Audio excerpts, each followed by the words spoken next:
So today, let's use this new ceramic crucible to melt copper to see how the effect is. The feel in the hand is very good, and it will not make my hands black like a graphite crucible. The inner wall of the ceramic looks very smooth, like a work of art. The smelted material is not easy to adhere to the inner wall, which is a good feature. Every time I handle a graphite crucible, it gets my hands dirty.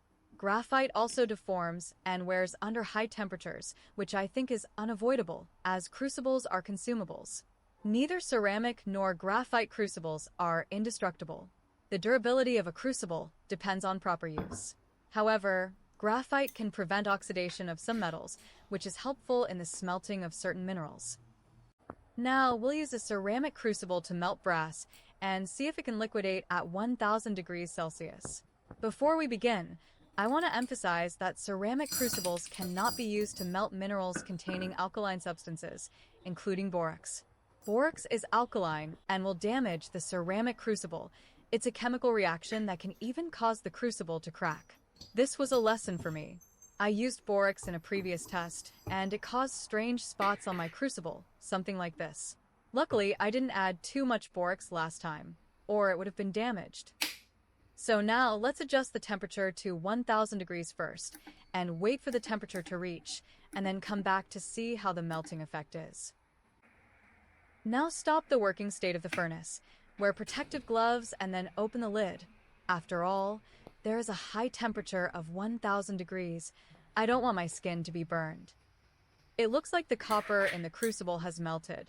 Let's take the crucible out first, then go back and put the lid back on the furnace.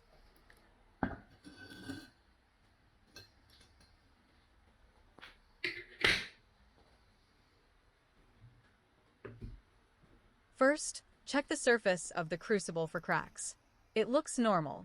Pour out the brass inside and let it cool before checking it again. This time, because I didn't have borax, I heated it for more than 10 minutes longer, so the actual internal temperature might be higher than 1000 degrees Celsius.